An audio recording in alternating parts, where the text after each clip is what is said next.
혹시 씻고 나오면 몸이 축 처진다는 느낌 받아보신 적 있으신가요? 예전에는 씻고 나면 개운했는데 요즘은 먼저 힘이 빠지는 느낌이 들 때가 있습니다. 그럴 때 우리는 보통 이렇게 말합니다. 나이 들어서 그렇지 뭐. 하지만 연구 자료를 보면 바로 그 순간들이 욕실 사고의 시작점이 되는 경우가 많습니다. 오늘 이 시간에는 그 말 한마디로 넘겨왔던 작은 신호들이 왜 그냥 지나치면 안 되는지 차분히 이야기해 보려고 합니다. 70대 이후라면 목욕할 때 반드시 조심해야 할 5가지가 있습니다. 지금 이 중 몇 가지만 해당돼도 오늘 이야기는 끝까지 들어두셔야 합니다. 얼마 전 박종수 선생님 이야기를 들려드리고 싶습니다. 이분은 스스로를 허약하다고 생각해 본 적이 거의 없는 분이었습니다. 큰 병 없이 지내왔고 동네에서도 부지런하다는 말을 자주 들으셨습니다. 특히 씻는 것만큼은 절대 대충 하지 않으셨습니다.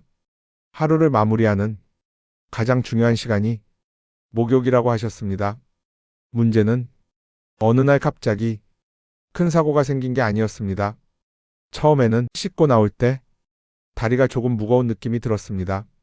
수건으로 몸을 닦다가 잠깐 벽에 손을 짚어야 할 때도 있었습니다. 그때마다 박종수 선생님은 이렇게 생각하셨습니다.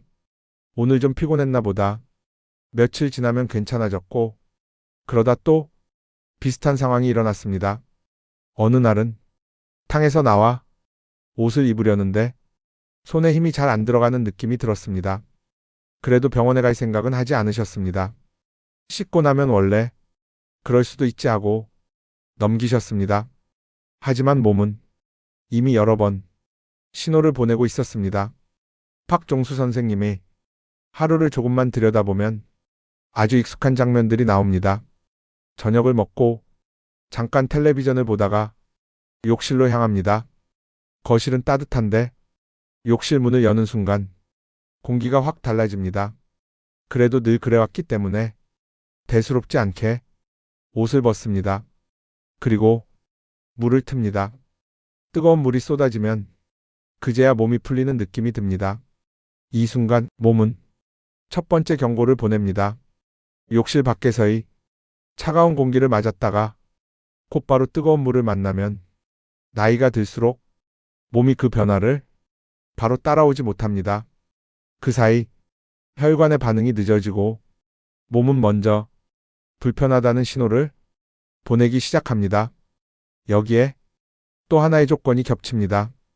박종수 선생님은 대부분 저녁을 드신 뒤에 목욕을 하셨습니다. 식사 직후에는 몸의 피가 배 쪽으로 더 모이게 되는데 이 상태에서 뜨거운 물을 만나면 몸은 한꺼번에 여러 일을 해야 합니다. 그래서 씻고 나왔을 때 먼저 지치는 느낌이 나타나기 쉽습니다. 또한 탕에서 나올 때 오래 앉아 있다가 갑자기 일어나는 순간 잠깐 몸이 흔들리는 느낌을 자주 받으셨습니다. 젊을 때는 대수롭지 않게 넘길 수 있지만 나이가 들수록 이 순간은 몸이 가장 취약해지는 시간입니다. 여기까지 들으시면 이런 생각이 드실 수도 있습니다. 이 정도는 나도 다 겪고 있는데 괜찮은 거 아닐까? 바로 그 생각 때문에 위험은 더 오래 쌓입니다. 욕실 사고의 대부분은 갑자기 생기지 않습니다. 이미 여러 번 이런 경고를 보냈던 몸이 어느 날 더 이상 버티지 못하는 겁니다. 박종수 선생님도 마찬가지였습니다. 한 번도 쓰러진 적은 없었습니다. 하지만 씻고 나올 때마다 몸은 조금씩 경고를 보내고 있었습니다. 지금까지 이야기 속에는 이미 3가지 경고가 나와 있습니다. 1. 온도 변화. 2. 식사 직후의 목욕. 3. 탕에서 일어나는 순간. 왜 이 3가지가 노년에게 더 부담이 되는지, 그리고 왜 겹치면 더 위험해지는지에 대해서는 조금 더 쉽게 풀어보려고 합니다. 앞으로 이어질 이야기가 궁금하시다면 구독과 좋아요로 이 자리를 함께 해주세요. 여러분의 관심 덕분에 지금부터 더 중요한 이야기들을 차분히 이어가 보겠습니다. 앞에서 들으신 박종수 선생님 이야기를 떠올려 보시면 이런 생각이 드실 수도 있습니다. 그래서 그게 왜 그렇게까지 위험한 거냐고 조금 더 천천히 쉽게 풀어보겠습니다. 박종수 선생님은 혈압약을 먹고 있던 것도 아니었고 평소 건강검진에서도 큰 이상은 없다는 말을 자주 들으셨습니다. 그래서 더 문제였습니다. 몸이 보내는 신호를 경고로 받아들이지 않고 그냥 나이 탓으로 넘겨버리기 쉬웠기 때문입니다. 먼저 욕실에 들어가는 순간부터 자세히 살펴보겠습니다. 박종수 선생님이 저녁을 먹고 거실에서 텔레비전을 보다 욕실로 들어가는 장면을 다시 떠올려 보시죠. 거실은 하루 종일 난방이 되어 따뜻한 상태였습니다. 그런데 욕실 문을 여는 순간 공기가 확 달라집니다. 이때 몸 안에서는 이미 첫 번째 반응이 시작됩니다. 연구에 따르면 사람의 혈관은 온도 변화에 따라 자동으로 조절됩니다. 추운 공기를 만나면 혈관은 몸의 열을 지키기 위해 자연스럽게 조여집니다. 이 자체는 아주 정상적인 반응입니다. 문제는 나이가 들수록 이 반응이 조금씩 느려진다는 점입니다. 젊을 때는 혈관이 금방 조여졌다가 금방 풀립니다. 하지만 70대 이후에는 이 조절 속도가 눈에 띄게 늦어집니다. 그 상태에서 박종수 선생님은 곧바로 뜨거운 물을 틀었습니다. 그러자 이번에는 혈관이 한꺼번에 풀리는 신호를 받게 됩니다. 즉, 몸은 아주 짧은 시간 안에 조였다가 풀렸다가 두 가지 일을 연속으로 하게 되는 겁니다. 이 과정이 하루 이틀이면 큰 문제가 되지 않습니다. 하지만 매일 수년 동안 반복되면 몸의 부담은 커집니다. 박종수 선생님이 씻고 나와서 다리가 무겁다고 느꼈던 이유도 바로 이 부분과 연결됩니다. 그 다음은 시간입니다. 박종수 선생님은 대부분 저녁 식사 후에 목욕을 하셨습니다. 밥을 먹고 나면 우리 몸은 자연스럽게 소화 모드로 들어갑니다. 혈액은 위와 장 쪽으로 더 많이 모입니다. 이건 몸이 지금 해야 할 일을 정확히 알고 있다는 뜻이기도 합니다. 그런데 이 상태에서 뜨거운 물을 만나면 상황이 복잡해집니다. 체온이 올라가면서 피부 쪽 혈관도 열리기 시작합니다. 그러면 혈액은 소화기관, 피부, 근육 이곳저곳으로 나누어야 합니다. 몸은 동시에 여러 요청을 받게 됩니다. 이때 가장 뒤로 밀리기 쉬운 곳이 바로 뇌입니다. 그래서 씻고 나와서 머리가 멍해지는 느낌, 눈앞이 잠깐 흐려지는 느낌이 나타나기 쉬워집니다. 박종수 선생님이 옷을 입다가 손에 힘이 잘 안 들어간다고 느꼈던 순간도 이와 연결됩니다. 마지막으로 움직임입니다. 박종수 선생님은 탕에 오래 앉아 있다가 일어나는 순간마다 잠깐 휘청거리는 느낌을 자주 받으셨습니다. 뜨거운 물에 몸을 담그고 있으면 혈관은 이미 충분히 풀려 있는 상태입니다. 이때 갑자기 일어서면 혈액은 중력을 따라 다리 쪽으로 한꺼번에 쏠립니다. 젊을 때는 몸이 바로 균형을 맞춰줍니다. 하지만 나이가 들수록 이 조절 반응은 느려집니다. 그래서 일어나는 바로 그 순간 몸은 잠깐 비어있는 상태가 됩니다. 이 부분이 선생님이 욕실에서 벽에 손을 짚게 됐던 이유입니다. 중요한 건 이 모든 과정이 한 번에 터지지 않았다는 점입니다. 온도 변화, 식사 직후 급작스러운 움직임, 각각은 아주 흔한 일입니다. 하지만 이 세 가지가 매일 같은 시간대에 겹치면 몸은 조금씩 흔들리기 시작합니다. 박종수 선생님은 쓰러진 적이 없었습니다. 그래서 위험하지 않다고 생각하였습니다. 하지만 몸은 그 전에 이미 여러 번 경고를 보내고 있었습니다. 이번에는 조금 다른 방식으로 몸이 신호를 보내기 시작한 한 분 이야기를 이어가 보겠습니다. 70살 김순자 선생님 이야기입니다. 김순자 선생님은 혼자 생활하시는 분이었습니다. 평소에 크게 아픈 곳은 없다고 생각해 오셨습니다. 그날도 특별한 일은 없었습니다. 저녁을 먹고 집안일을 마친 뒤 욕실로 들어가 평소처럼 천천히 씻기 시작하셨습니다. 김순자 선생님에게 씻는다는 건 단순히 몸을 적시는 시간이 아니라 하루 동안 쌓인 피로와 몸에 남아있는 것들을 말끔히 정리하는 과정이었습니다. 그래서 목욕의 마지막에는 항상 때를 미셨습니다. 조금 거칠어도 그래야 제대로 씻었다는 느낌이 들었기 때문입니다. 젊을 때부터 계속해온 습관이었고 지금까지는 큰 문제를 느낀 적도 없었습니다. 하지만 어느 순간부터 씻고 나면 이상한 변화가 느껴지기 시작했습니다. 피부가 괜히 당기는 느낌, 조금만 시간이 지나도 가려워지는 느낌이 잦아졌습니다. 그래도 김순자 선생님은 이걸 대수롭지 않게 남기셨습니다. 요즘 날씨가 건조해서 그렇겠지 하고 생각하였습니다.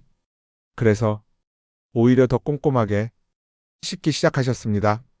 하루도 빠짐없이 전신을 비누로 씻는 습관은 계속됐습니다. 문제는 그 이후부터였습니다. 씻고 나오면 개운함보다 먼저 기운이 빠지는 날이 늘어나기 시작했습니다. 밤에는 피부가 간질거려 자꾸 긁게 됐고 아침에 보면 작은 상처들이 하나둘 늘어 있었습니다. 하지만 김순자 선생님은 이 모든 변화를 나이 들어서 생기는 자연스러운 현상이라고 생각하였습니다. 여기서 우리가 먼저 짚어봐야 할 습관은 때를 미는 행동입니다. 젊을 때의 피부는 자극을 받아도 회복이 빠릅니다. 조금 거칠게 문질러도 며칠 지나면 다시 원래 상태로 돌아옵니다. 하지만 나이가 들수록 피부는 점점 얇아지고 회복 속도도 느려집니다. 이 상태에서 반복적으로 강한 자극을 주게 되면 피부는 쉬지 못한 채 계속 버티는 상황이 됩니다. 이 과정에서 눈에 띄는 큰 상처가 바로 생기지는 않습니다. 대신 눈에 보이지 않는 작은 자극들이 계속 쌓이게 됩니다. 이런 상태가 이어지면 피부는 늘 예민한 상태로 긴장하게 됩니다. 가려움이 잦아지고 조금만 건조해도 불편한 느낌이 쉽게 나타납니다. 문제는 이 가려움이 밤에도 이어진다는 점입니다. 잠결에 자꾸 긁게 되고 잠을 깊게 자지 못하게 됩니다. 수면이 깊지 못하면 몸은 회복할 시간을 충분히 갖지 못합니다. 그러면 다음날 피로가 더 쉽게 쌓이고 몸은 전날보다 더 무거워집니다. 씻고 나서 유난히 피곤하다고 느끼는 이유가 피부에서 시작되는 경우도 적지 않습니다. 두 번째로 살펴봐야 할 습관은 매일 전신을 비누로 씻는 행동입니다. 비누는 분명 깨끗함을 줍니다. 하지만 항상 많을수록 좋은 건 아닙니다. 나이가 들수록 피부는 스스로 기름을 만들어 몸을 보호하는 힘이 줄어듭니다. 이 상태에서 매일 전신을 비누로 씻으면 피부에 남아 있어야 할 보호막까지 함께 씻겨 내려갑니다. 그러면 피부는 외부 자극에 훨씬 민감해집니다. 여기서 끝이 아닙니다. 피부의 보호 기능이 약해지면 체온을 유지하는 능력도 함께 떨어집니다. 씻고 나온 뒤 몸이 쉽게 식고 그걸 보완하기 위해 몸은 더 많은 에너지를 사용하게 됩니다. 이 과정이 반복되면 씻고 나면 개운해지기보다는 먼저 기운이 빠지는 느낌이 나타나기 쉽습니다. 김순자 선생님이 씻고 나서 유난히 피곤하다고 느꼈던 이유도 이 흐름과 무관하지 않습니다. 중요한 건 이 두 가지 습관이 겉으로 보기에는 아주 깔끔하고 부지런해 보인다는 점입니다. 그래서 이 부분들을 문제라고 느끼기 어렵습니다. 하지만 몸의 입장에서는 쉬지 못하게 만드는 부담이 조용히 쌓이고 있었을 수 있습니다. 지금까지 이야기 속에는 5가지 습관이 모두 나왔습니다. 1. 욕실의 온도 변화. 2. 식사 직후의 목욕. 3. 탕에서 일어나는 순간. 4. 때를 미는 습관. 5. 매일 전신을 씻는 방식. 이 5가지는 각각 보면 아주 평범한 일상입니다. 하지만 나이가 들수록 몸은 이 평범한 습관들에 조금씩 다르게 반응하기 시작합니다. 다행인 건 이 변화가 갑자기 찾아오는 병이 아니라 생활 속에서 충분히 조절할 수 있는 영역이라는 점입니다. 이제 무엇이 문제였는지는 어느 정도 보이기 시작했을 겁니다. 이제는 이 5가지를 억지로 참거나 모두 끊어내는 방식이 아니라 몸이 편안해지는 방향으로 어떻게 조정하면 좋을지 하루의 흐름 속에서 자연스럽게 지킬 수 있는 실천 기준으로 정리해 보겠습니다. 오늘부터 바로 적용할 수 있는 아주 현실적인 이야기입니다.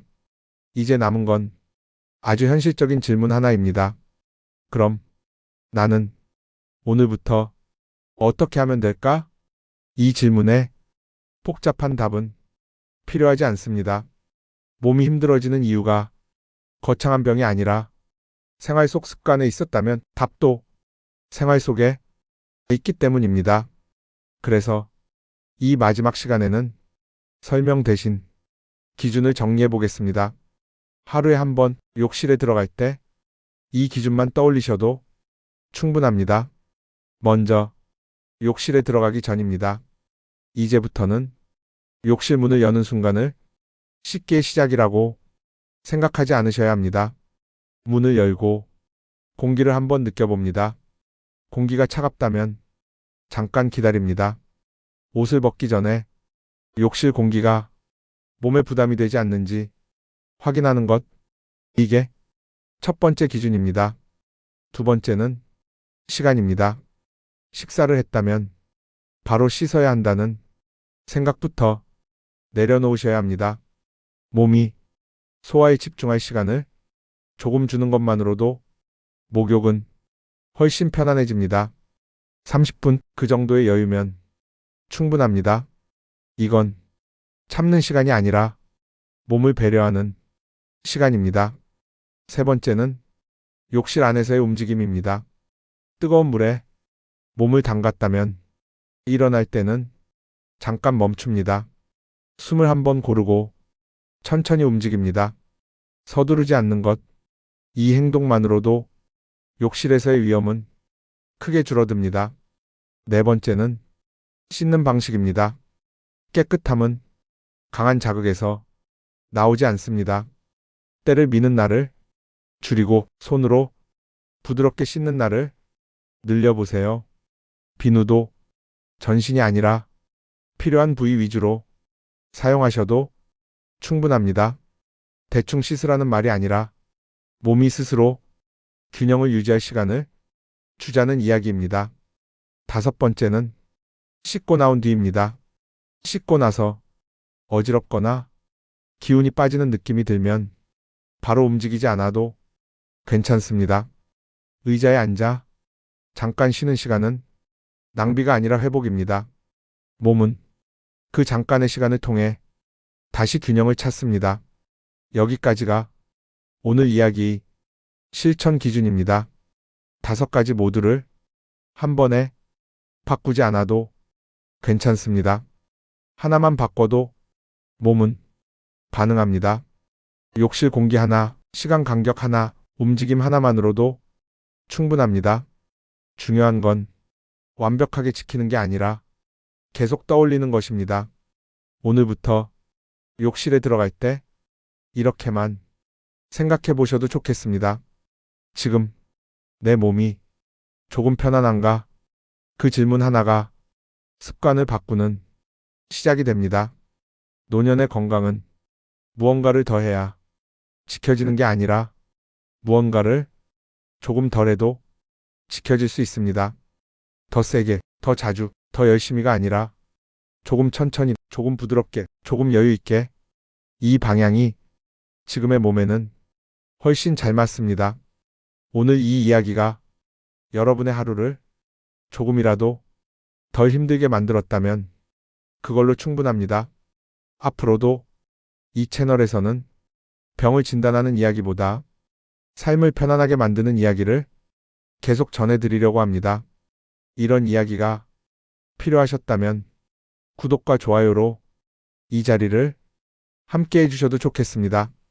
그리고 오늘 이야기 중 하나라도 실천해보고 싶으시다면 댓글에 이렇게 남겨주셔도 좋겠습니다. 나는 오늘부터 욕실에서 조금 더 천천히 움직이겠습니다.